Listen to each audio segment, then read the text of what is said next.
Bonjour mesdames et messieurs, nous sommes mardi 20 février 2018, vous suivez le 13h sur RDI 1, bienvenue, voici les titres. 168 migrants ivoiriens en détresse sont rentrés hier soir de Libye, ce qui porte à plus de 1800 le nombre de migrants ivoiriens qui ont été rapatriés volontairement grâce à une collaboration entre le gouvernement et l'OIM, l'Organisation internationale pour les migrations. En Côte d'Ivoire, il existe désormais une mesure qui limite l'âge des véhicules d'occasion importés. Si la pilule est difficile à avaler par certains acteurs du secteur du transport routier, la solution est pourtant saluée par d'autres. Pour l'Ivoirien moyen, le rêve de s'offrir un jour un véhicule s'envole. Puis nous irons au Togo où le dialogue inter-togolais pour une sortie de crise a démarré hier lundi en présence du président ghanéen Nana Akufo-Addo, facilitateur du dialogue. Dialogue qui est par ailleurs suspendu pour le moment et reprendra vendredi 23 février. La CEDEAO examine à Accra demain la mise en œuvre du programme de sa monnaie unique lors d'un mini-sommet. Ce sera en présence de plusieurs présidents, dont le chef de l'État, Alassane Ouattara, qui se rend au Ghana ce mardi. Direction la salle de conférence du ministère des Affaires étrangères au Plateau où hier lundi, le ministère de la Femme, de la Protection de l'Enfant et de la Solidarité a lancé officiellement 3 programmes de la CEDEAO. Ce sont les programmes Bourse d'excellence, Fistule et Transformation dans les domaines agricoles, halieutiques et artisanal. Ce sont au total 81 400 000 francs CFA d'appui aux femmes et filles de Côte d'Ivoire en vue de leur autonomisation. Les précisions d'Ami Sissoko. Florence est aujourd'hui docteur en immunologie. Cette réussite, elle la doit en partie à la bourse d'études de la CEDEAO qu'elle a obtenue en 2016 puis en 2017. La bourse de la CEDEAO m'a permis d'atteindre mes objectifs. Aujourd'hui, j'ai soutenu ma thèse. Cette année encore, la CEDEAO fait des heureux. Plus de 80 millions de francs CFA pour la réalisation de 3 programmes en faveur des filles et femmes de Côte d'Ivoire. Pour ce qui est du programme de bourse d'excellence, c'est un programme qui vise à aider les filles à obtenir une éducation de qualité pour aspirer à un développement durable. Le programme lutte contre la fistule obstétricale, quant à lui, a pour objectif d'améliorer l'accès aux soins de santé ainsi que la prise en charge des filles et des femmes qui souffrent de la fistule obstétricale. Quant au programme d'appui à la transformation, il a pour but de renforcer le pouvoir économique des femmes intervenant dans le domaine de la transformation des produits agricoles, halieutiques et artisanaux. 20 millions sont alloués aux bourses d'études, 13 millions pour 3 organisations féminines pour la transformation de leurs différents produits et 47 millions pour la prise en charge d'au moins 60 malades de la fistule. La CEDEAO renouvelle ainsi son engagement à contribuer à l'autonomisation des filles et femmes de Côte d'Ivoire, selon son vice-président Edouard Sinkate.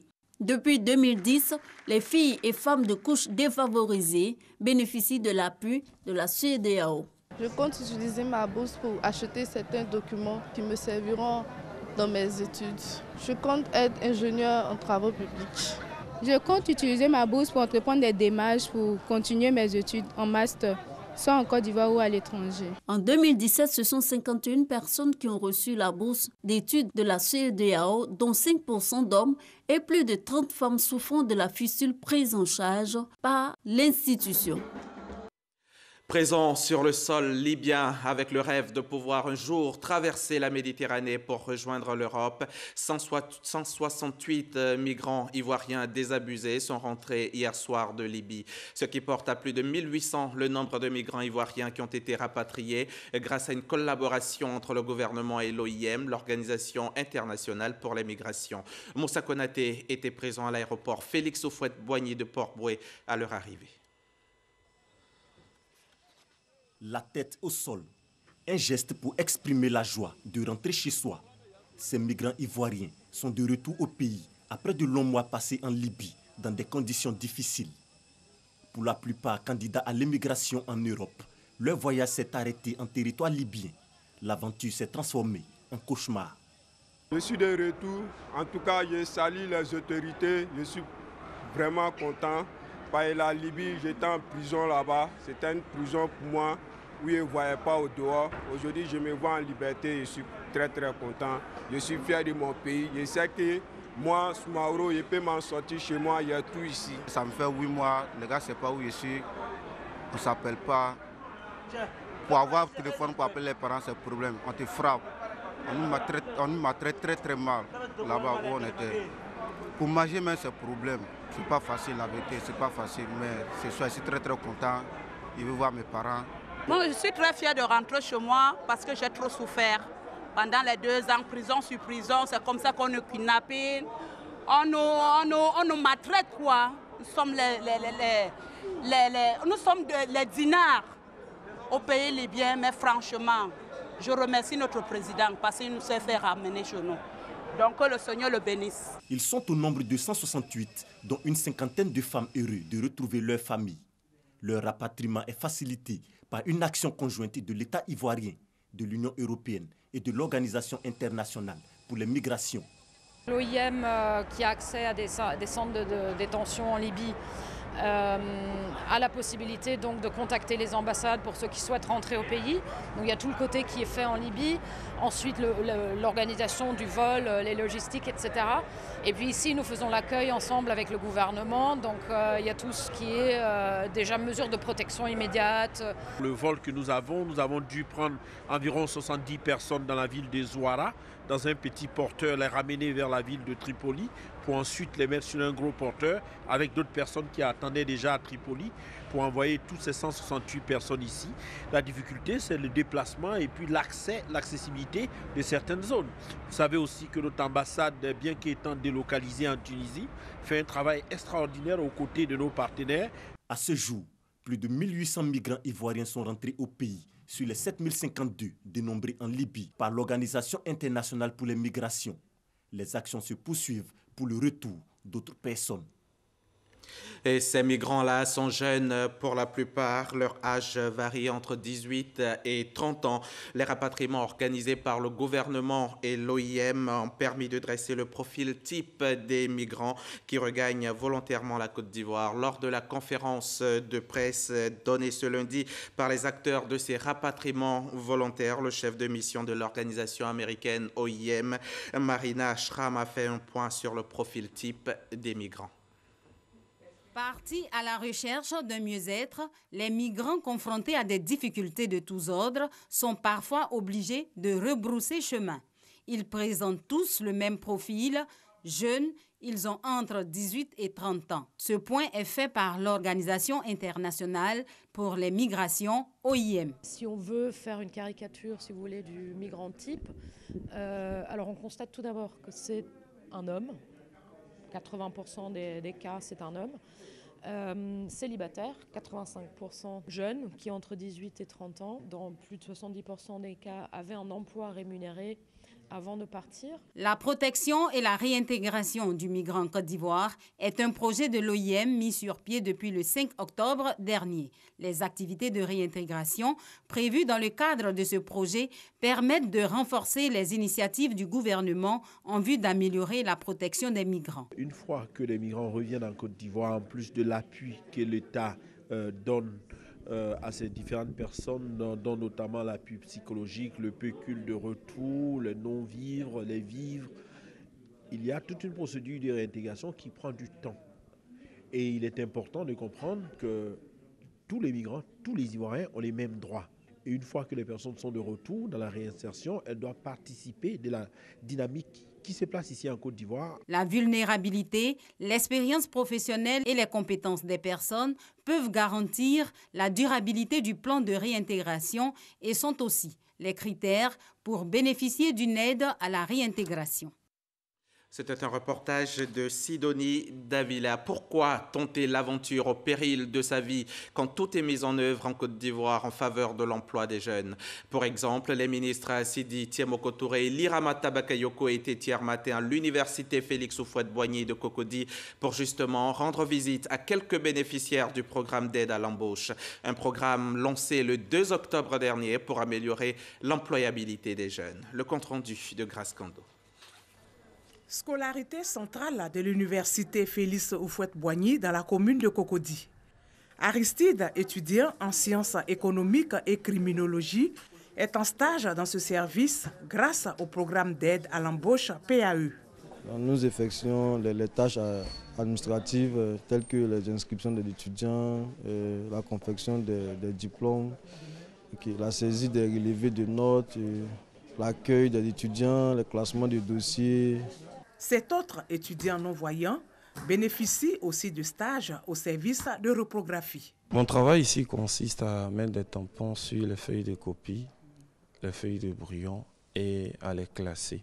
Quand on a été orienté ici, nous avons été accueillis à bras ouverts par notre chef de service. D'abord qui nous a dit que ce n'était pas facile, mais si on avait de l'abnégation et autres, nous pourrions nous en sortir. Le programme d'aide à l'embauche a été lancé par le gouvernement en octobre 2017. Il vise à donner une première expérience professionnelle aux jeunes. Il concerne 5000 jeunes, dont 1027 dans le domaine universitaire. Nous sommes venus voir les jeunes en activité. Nous avons vu des jeunes qui sont satisfaits de cette opportunité qui leur est donnée d'opérationnaliser leurs connaissances acquises dans les amphis et passer le message que nous sommes à leur écoute et que c'est vraiment une mission qui nous a été confiée de nous assurer que tous les jeunes bénéficient de toutes les opportunités d'insertion possibles. Ça nous permet de répondre aux exigences de la réforme licence master doctorat, qui est une réforme qui exige que dans le cursus de l'étudiant, il y ait une formation pratique. Et c'est ce que nous n'avions pas. C'est une innovation majeure. Le programme d'aide à l'embauche en faveur des jeunes dure 6 mois renouvelables.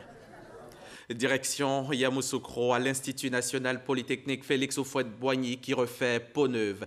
L'établissement a bénéficié de 34 milliards de francs CFA dans le cadre du C2D pour sa réhabilitation et les travaux ont démarré depuis 2016. Gilles Huberson, l'ambassadeur de France en Côte d'Ivoire, s'y est rendu récemment pour voir l'évolution de ces travaux et selon notre reporter Kader Sogodogo, tout semble aller pour le mieux. L'ambassadeur de France en Côte d'Ivoire, son Excellence Gilles Huberson, est à l'Institut national polytechnique Félix Houphouët-Boigny de Yamoussoukro. Une visite qui se situe dans le cadre d'un financement de son pays pour la relance de cette école dont le prestige se confond à la qualité de nombreux cadres qui y sont formés. En 2015, la France, à travers le contrat de désendettement et de développement C2D, a octroyé 34 milliards de francs CFA à l'Institut national polytechnique Félix Houphouët-Boigny pour sa réhabilitation et pour certains aspects pédagogiques au profit de ses étudiants et de ses enseignants.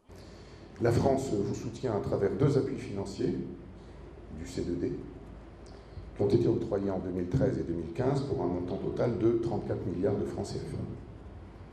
Ces appuis couvrent principalement 2 dimensions, la réhabilitation des infrastructures et leur extension, ainsi que l'acquisition d'équipements.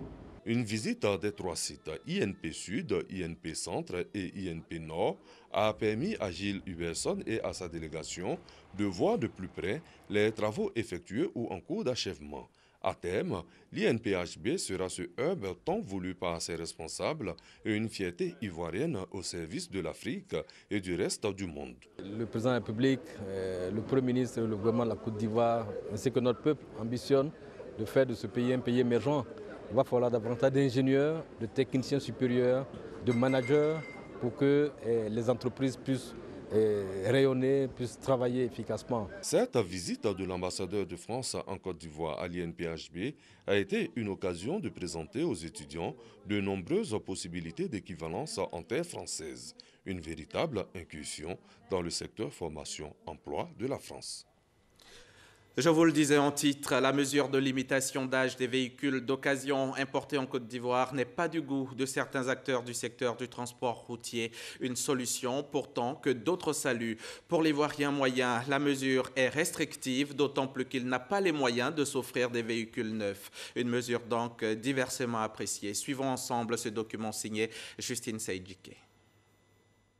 Les importations de véhicules d'occasion pour le transport en commun ou de particuliers ont rapporté pas moins de 100 milliards de francs CFA au Trésor public en 2016 et 50 000 véhicules ont été importés au cours de cette même année selon les statistiques du guichet unique automobile. Elle génère aussi de nombreux emplois, 6 000 emplois directs et 4 000 indirects selon des importateurs et revendeurs de véhicules. Malgré ces avantages, le gouvernement ivoirien a décidé de limiter l'âge des véhicules d'occasion importés en Côte d'Ivoire. Ça ne signifie pas qu'on n'acceptera plus des véhicules d'occasion, mais on ne peut plus continuer d'importer des véhicules d'un certain âge. 5 à 10 ans pour les voitures de tourisme, les mini-cars et les camions à compter de la date de leur première mise en circulation à l'étranger. La durée d'exploitation de ces véhicules est de 7 à 15 ans selon leur gabarit pour les professionnels du transport. Ces mesures visent à renouveler le parc automobile dont 75% des voitures et des mini-cars sont vieux de 16 à 20 ans et 15% des camions vieux de plus de 21 ans. Elle vise surtout à préserver la santé et la vie des populations sur les routes. Ce cas texte des experts de l'environnement et de la sécurité routière. Nos véhicules aujourd'hui, en particulier les véhicules de transport, ont des âges qui varient entre 20 et 30 ans. Nous avons pour 2016 autour de 250 accidents qui ont engendré près de 40 et quelques tués et qui sont liés à la défaillance mécanique.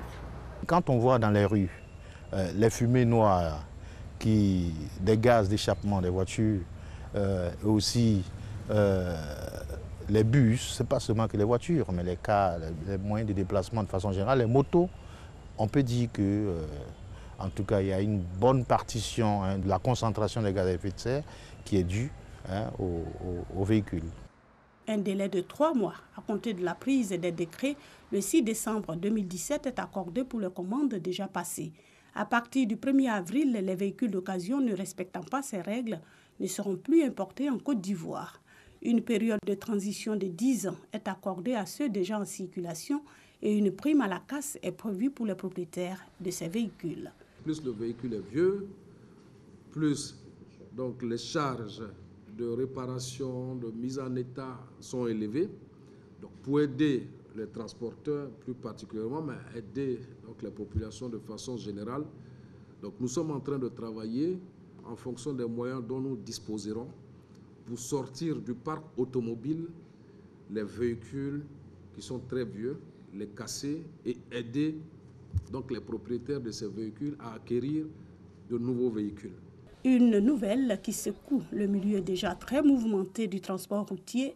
Importateurs et vendeurs de véhicules d'occasion crient à la suppression de leur gagne-pain. Cette mesure vient mettre un frein aux activités et à l'emploi en Côte d'Ivoire. Et en plus de cela, cette mesure vient créer la cherté de la vie en Côte d'Ivoire. Plus de 800 parcs qui existent seulement à Abidjan et banlieue. Qui a créé ça pour nous? C'est nous-mêmes qui les avons créés avec nos propres moyens, sans crédit. Aujourd'hui, tu ne peux pas prendre 20 millions, 10 millions pour aller acheter une voiture. Même en Europe, aujourd'hui, ils ne vont pas lâcher. Une voiture moins de 5 ans aujourd'hui est très coûteuse en Europe. Même les voitures accidentées. J'ai même des images dans mon téléphone ici.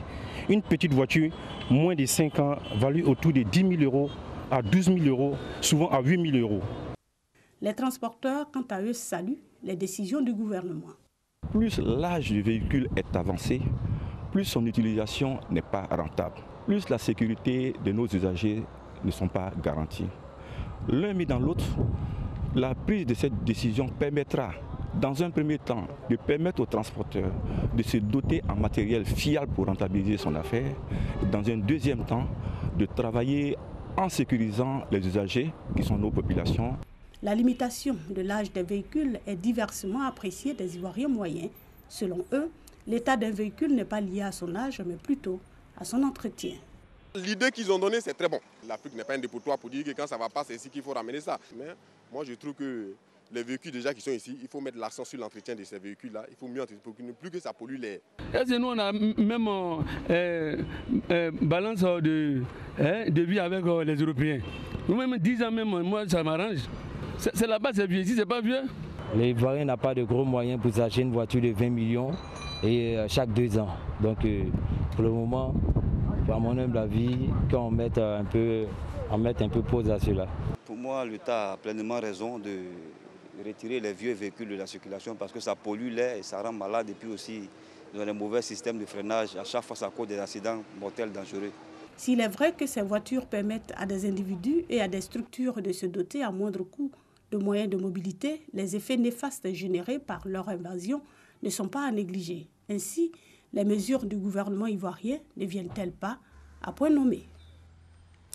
C'était un reportage de Justine Seydjike. La deuxième session des cours régionaux de politique commerciale de l'OMC à l'intention des pays francophones s'est ouverte hier lundi à l'École nationale supérieure de statistique et d'économie appliquée. C'était en présence du ministre du Commerce, de l'Artisanat et de la promotion des PME. Il s'agit d'une formation de 2 mois que vont suivre des cadres de l'administration des pays de la sous-région et l'objectif est de favoriser l'intégration et l'insertion de ces pays dans l'économie mondiale. Le reportage est signé Jean-Louis Gbangbo. Ils sont 29 auditeurs issus de 15 pays d'Afrique francophone qui prennent part à cette deuxième session des cours régionaux de politique commerciale de l'OMC, l'Organisation mondiale du commerce. Des fonctionnaires gouvernementaux qui auront pour mission de conduire pour leurs pays respectifs la mise en œuvre des accords de l'OMC. Cette formation est organisée non seulement en cours, mais aussi en exercice pratique, en simulation de négociation.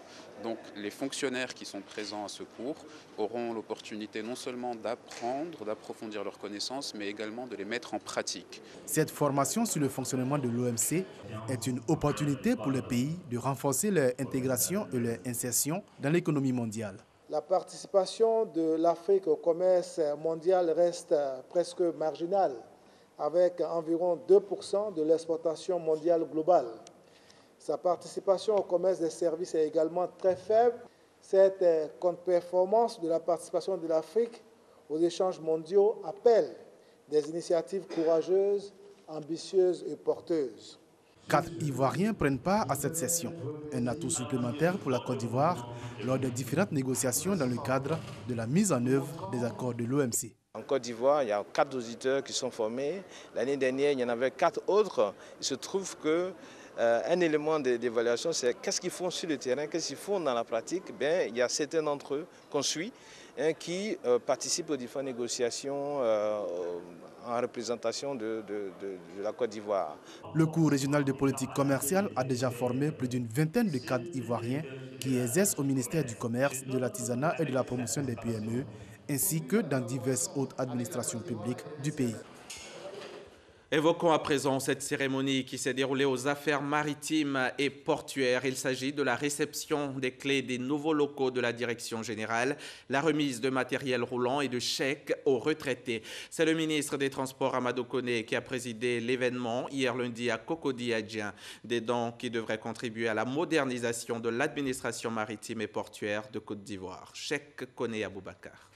Nous avons tout mis en œuvre afin d'acquérir ces locaux de Cocody-Adjien pour abriter les services de la DEGAMP en attendant la réhabilitation de la tour A et la construction d'un bâtiment propre aux affaires maritimes ivoiriennes. L'acquisition de ces nouveaux locaux a été suivie de la remise de matériel roulant d'un montant total de 95 500 000 francs CFA. Cette administration est un grand service de l'État de Côte d'Ivoire.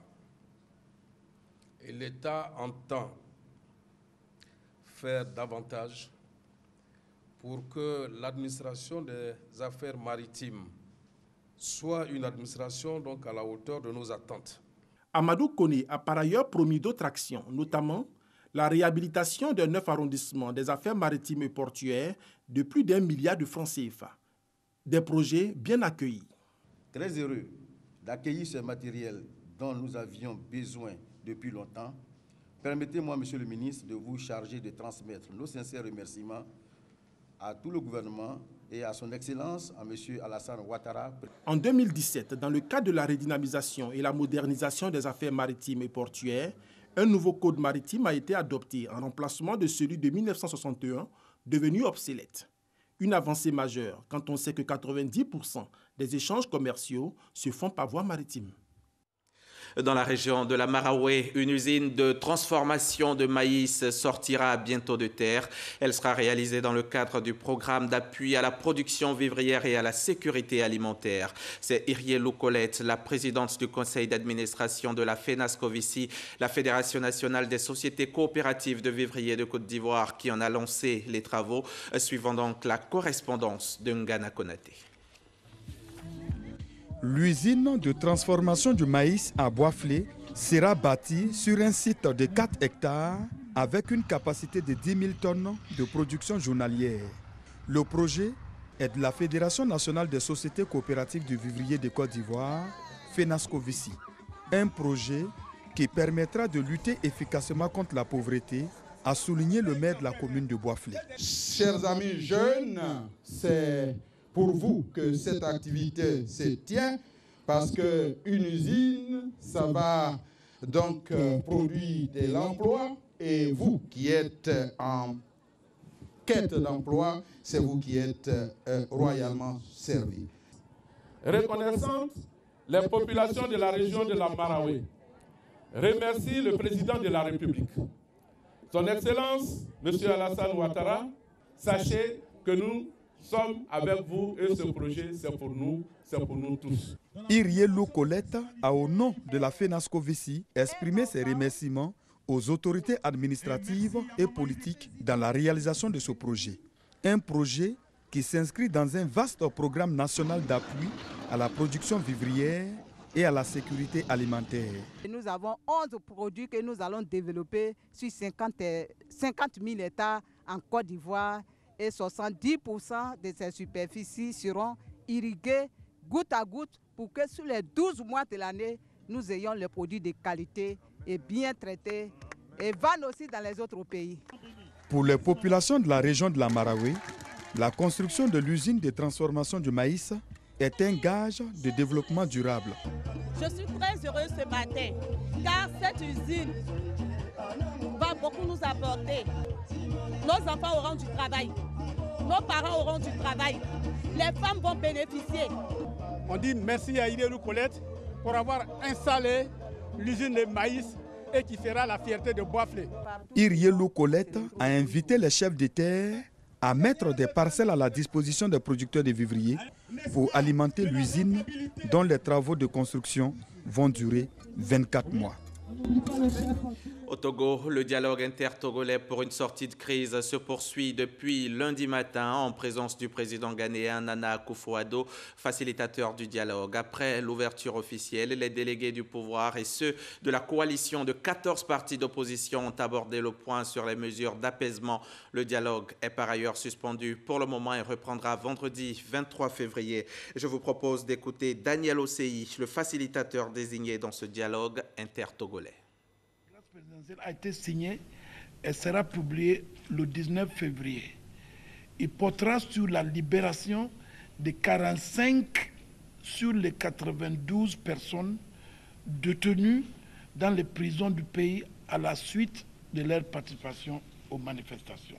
Secondo, le cas de 7 personnes emprisonnées à la suite des incendies des marchés et de mai 2013-2014 serait traduit devant les tribunaux pour que les tribunaux étudient une demande de ce que les avocats appellent liberté provisoire d'ici mercredi 21 février.